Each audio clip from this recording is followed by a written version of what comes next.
Fala comigo, pessoal, Thiago Armentano na área, e hoje vamos falar sobre 3 empresas que eu acho que são boas oportunidades para agora, em novembro de 2026. Óbvio, deixando sempre esse disclaimer, todas as empresas que a gente traz não tem um viés exclusivamente de curto prazo, de trade, não. Eu tô trazendo aqui basicamente empresas que eu acredito pro futuro, pro longo prazo. Óbvio, se tiver alguma grande oportunidade, um trade para fazer, eu vou falar para vocês, mas não é o viés que eu gosto, até porque eu entendo que é muito arriscado e faz muito estrago na carteira de vocês, esse negócio de curto prazo, tá? Estratégias curto prazistas costumam dar errado, tá bom? Vamos lá. Se você ainda não me conhece, eu sou o Thiago Armentano, analista de ativos globais da Casa de Análise Simpla Club, sou analista-chefe do setor e trago aqui no canal ativos globais, renda passiva em dólar, construção de patrimônio em moeda forte. Então já se inscreve no canal, ative as notificações, toda semana a gente traz bastante conteúdo bacana aqui para vocês. Vamos lá, quais são as 3 principais empresas que eu acho que estão num momento interessante para a gente acompanhar? E claro, para comprar e colocar na carteira depende muito do perfil de risco. Isso aqui não é uma recomendação. É um conteúdo educativo para vocês darem uma olhada e entenderem qual a forma que a gente precisa olhar para o nosso portfólio e alocar dentro de uma carteira diversificada. Vamos lá. Já trouxe essa empresa algumas vezes aqui e eu acredito que esteja num momento, novamente, num momento interessante, pensando principalmente em futuro, tá? Que é a TSMC. A TSMC, desde que eu comecei a fazer os relatórios dela, a puxar toda a parte gráfico, enfim, fazer a parte de valuation, ela já se valorizou pelo menos 80%, tá? Eu tô falando um curto período de tempo.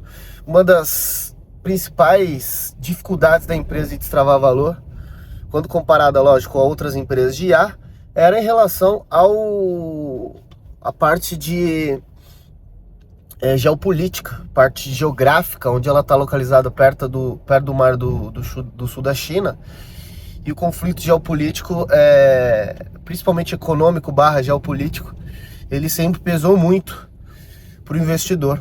Então a empresa ela acabava sofrendo muito com isso, mas agora o mercado já está enxergando que esse risco está sendo mitigado. Primeiro porque a relação Estados Unidos e China está tensa, mas está menos tensa. Em segundo é que a Taiwan Semiconductor, ela está construindo fábricas fora de Taiwan, com parceria com os Estados Unidos, construindo fábricas no Japão, na Alemanha, principalmente nos Estados Unidos, tá? Além, claro, de novas fábricas em Taiwan mesmo. Mas eles estão diversificando, já que, para quem não sabe, a TSMC constrói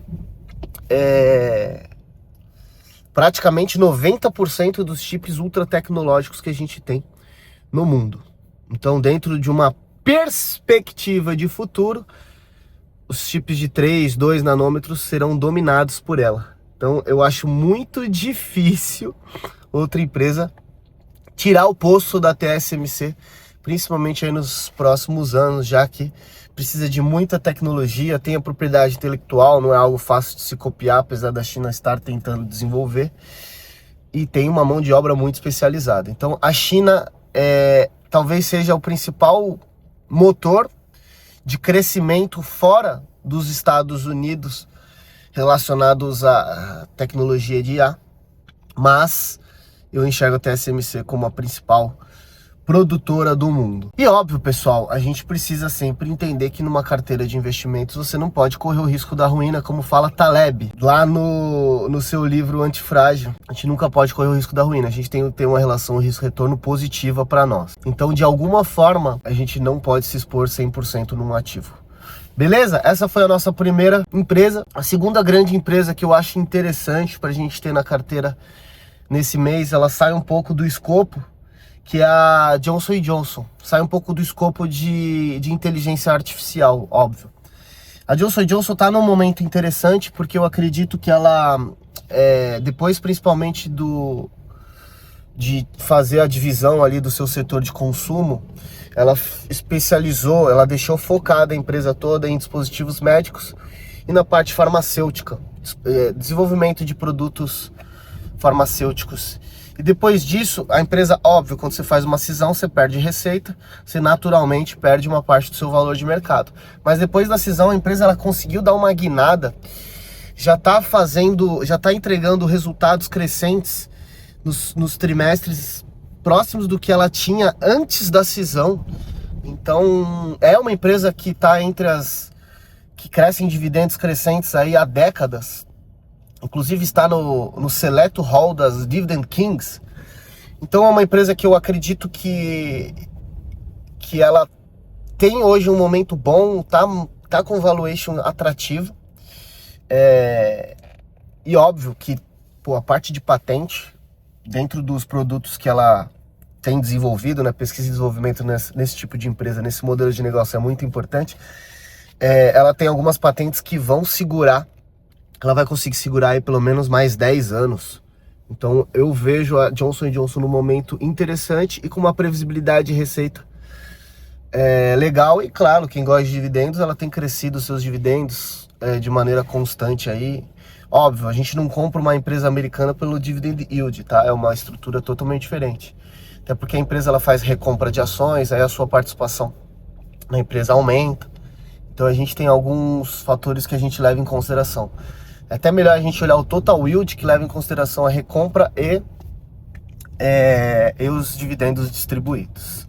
Beleza? A gente falou TSMC e falamos sobre Johnson & Johnson. São dois cases que podem se complementar numa carteira, já que a gente não tem uma correlação direta. Mas óbvio que as empresas de tecnologia, hoje elas puxam o índice SP500 para cima. Mas de alguma forma é legal a gente olhar para outros setores. E o setor de saúde também tem investido muito em pesquisa e desenvolvimento, usa muita tecnologia para cruzar dados, para fazer prognósticos, e a Johnson & Johnson ela está muito bem posicionada.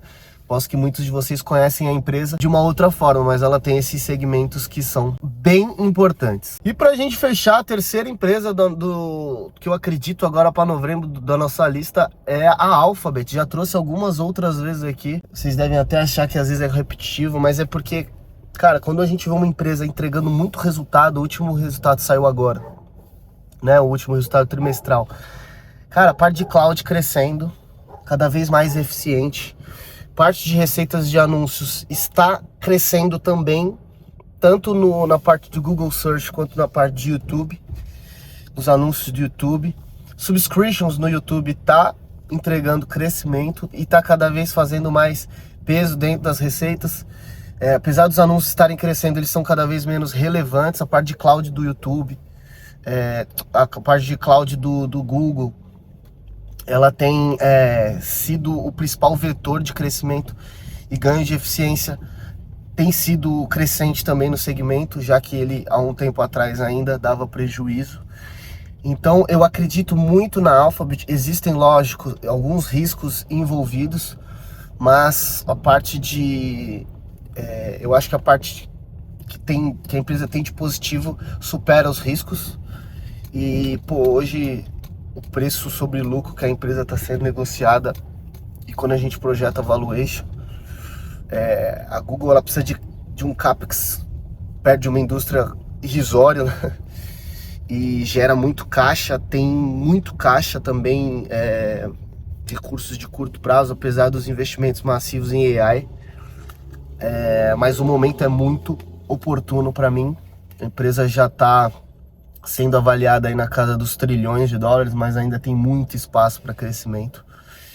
Eu acredito que, principalmente porque nós investidores também ganhamos com a recompra de ações dessas empresas, a gente ganha participação maior na companhia quando a gente entra no game ali, quando a gente faz nossos aportes. Então acho que é um momento oportuno. Falei, acho que, se eu não me engano, o mês passado retrasado sobre Meta. Acredito que Meta esteja também no momento ainda oportuno.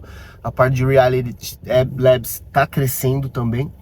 Mas o vídeo de hoje são 3 empresas, né? Eu não vou falar novamente de Meta, não. Mas é porque quando você fala de um, você acaba lembrando de outro. São 2 empresas que são dependentes de anúncios e com segmentos voltados para AI crescendo em paralelo. A galera tem perguntado muito para mim, principalmente pessoal da consultoria, né, os nossos assinantes das nossas consultorias, Sobre AI, eu acho que dá pra gente se expor a essas empresas aí, Alphabet, de forma indireta, barra direta, porque eles têm um mecanismo de AI forte, e TSMC de forma totalmente direta, já que eles produzem os chips.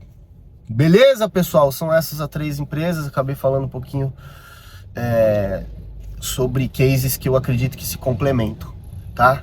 Apesar do Google ser AI, da Alphabet ser AI, eles são uma empresa de comunicação, porque basicamente parte de anúncios é muito relevante. Então dá para se complementar aí. Portfólio, isso complementa. Mas lembrando, isso aqui não é recomendação, acho que vocês têm que estruturar a carteira de vocês de acordo com o perfil de cada um. É o que a gente faz de forma personalizada na nossa consultoria. Tá bom? Tamo junto, grande abraço. Se é novo por aqui, não se esquece de se inscrever no canal. Gostou do vídeo, deixa o like pra mostrar pro YouTube que é relevante, entregar pra mais pessoas, aquele blá blá blá que vocês já sabem. Tamo junto e eu vou deixar esse vídeo aqui na tela pra vocês continuarem me acompanhando.